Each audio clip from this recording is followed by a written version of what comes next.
It's hard being a Southpaw kids.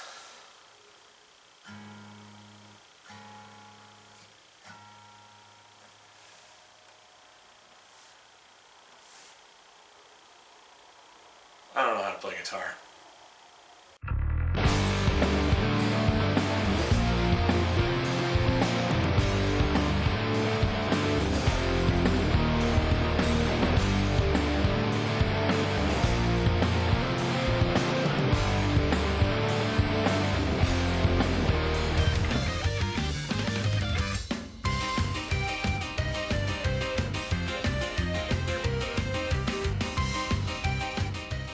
The hell does Show by Rock mean?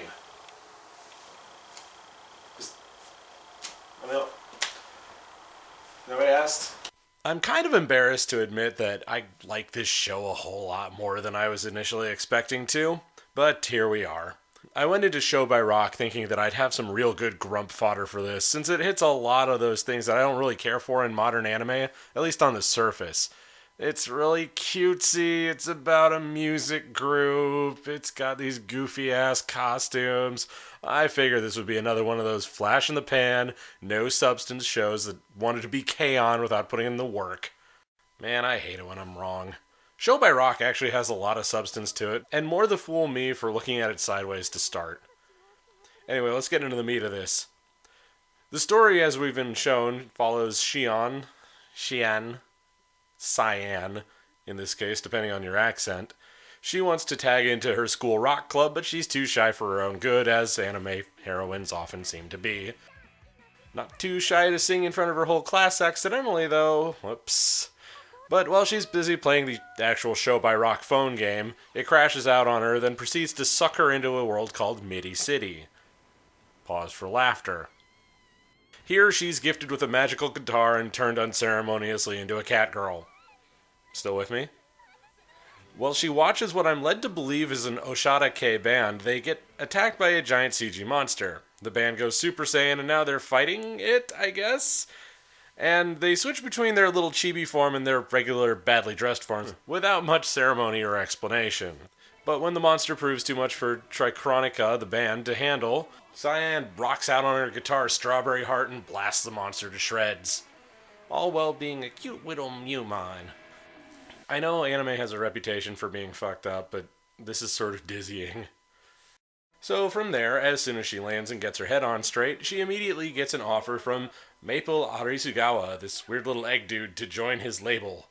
Never minding the fact that she's been in Midi City for all of 4 minutes, she joins up with the band Pleth Magica.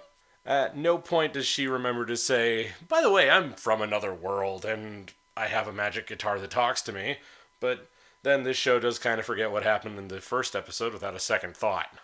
So at this point, we're introduced to our main cast. Cyan is a resident cat girl whose outfit makes me think of Hazuki with more restraint, or alternatively, just stocking. She's also idiosyncratically saying nya at the end of her sentences, which apparently makes Retori squirt herself. Retori is the bassist, who's shy and somewhat reserved. Choo-Choo is on vocals and guitar and is a bunny. And Moa is a derposaurus. She's also a sheep, but she's also a big old dummy. Fittingly, she's on drums. Cyan has learned that she's going to have to save the world all by her little self if she wants to go home. This is completely discarded for a couple episodes as they have a battle in the bands and make some new music. They run into an irritating idol band and a really cool Enka band along the way. Oh, and by the way, Moa's a goddamn alien. Am I the only one who wants to address this? Moa's a goddamn alien. I mean, look at her. Sheep girl's losing her shit over here. But enough of that. From there, we meet up with Shingan Crimson, a Visual K/Fujo bait band who makes Chunibyo a way of life. Look it up. They are exactly what you'd expect from a Viz K band that never goes out of character. So a lot of these characters aren't immediately obvious when it comes to figuring out what animal they're supposed to be. Retori actually made me look her up, and most of the other bands have this same problem. And the worst part of it is that I know it's completely unimportant to the plot, but I spent so much of this series just going, what is these animals? Anyway, it should be noted that everyone has their own weird little quirks in the band. Retori is a bit of a weirdo whenever Cyan does something cute, and she also has abandonment issues. She's a golden retriever, by the way, if you didn't catch that. Moa is an alien addressed by me and no one else, and Choo Choo has that weird Japanese character trait of having ambition. Apparently that's a bad thing. This all causes some friction in the band at various times, but only one of them has it taken advantage of over the course of the series by Dagger Morse, the head honcho of Unicorn Virtual Music. He's the one behind the monster attacks and has Kriti Krista on his payroll, as well as having kidnapped Grateful King, some sort of rock and roll master. So one of the big issues with this show is it kind of banks on you having actually played the game it's based on to get the most out of the show. We have to take it on faith that Grateful King is so kick-ass here in the States, because I don't think that game landed particularly hard over here. Certainly not in my circles. They all play Love Live instead. The issue is further compounded as the Melodesian stones that everyone has is kind of an afterthought until it becomes super mega important in the last few episodes. They're kind of like the soul gems in Madoka, if you catch that reference. But I honestly forgot they were a thing while I was watching it until they reintroduced them as an important story point down the line. Anyway, I'll give it all a rest, but I will say this. Man, this Digikurat reboot is really fucked up. So one of the big things that makes or breaks a show like this is the music, and I will say that the music is very good. With the exception of one or two tracks, yes, the music is good, it's on message, and it will get stuck in your head. Plasmagica's music is catchy and fits the look of the band. Shingon Crimson is exactly what you'd expect for a visual K-band that takes itself too seriously. Kriti Krista, the idol band, sounds like generic pop idol music, and that's really the only place where the music isn't very good. But that's also kind of by design, I think, because they're supposed to be a generic, forgettable pop band. You will end up buying this OST, and you will like it, damn it. But there are plenty of music shows out there that can't actually manage this, so it's worth noting that the music is worth your time. The Enka style music is particularly cool, and it's kind of got me interested in that particular genre as a whole. Normally when a show like this comes out, they will stick to one kind of music because that's the kind of music that the people who are making the music know how to make.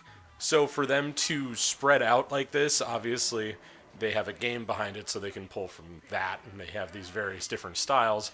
But to see them pulling in these different visual K, Oshari K, general rock, general idol music, and this weird Enka music that's come up nowadays, to see them all pool it together and make it fit into one cohesive show is very impressive and definitely worth your time.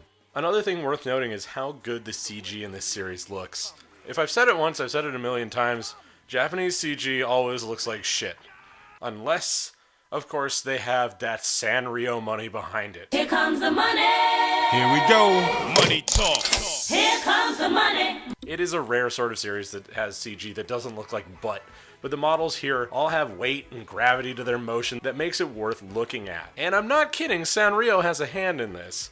And they make their CG to last. The character designs and the little chibi modes that are in the CG are all very simple, but they feel very tactile, like toys come to life.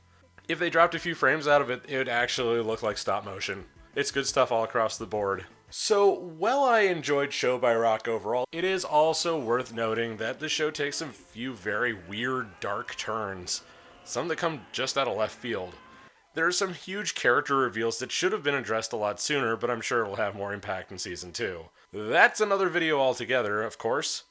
The show works overall pretty well, and if you've been paying attention to how Funimation casts its shows lately, then you won't be surprised to see Alexis Tipton, Caitlin Glass, and Monica Rial in the lineup, as well as Assassination Classroom's Bryn April as Cyan. Show's on Blu-ray right now, so go, get it. Get it, it's fun. It's like K-On! With more plot and more music. Anyway, by and large, Show by Rock is a show that hits all the high spots and keeps what usually plagues these sorts of shows to a minimum. You should give it a try, even if it's not your fare, because you could be surprised like I was. Honestly, I'd say that if this show specifically doesn't look like your thing, try it anyway, because I think this show is a litmus test to see if you're ever actually going to like anything in the genre, because it's so well put together and well produced. So if you end up actually hating Show by Rock while you watch it, then that is a good sign that you will never, ever like one of these shows. I do have one final question, though. Who dressed these children?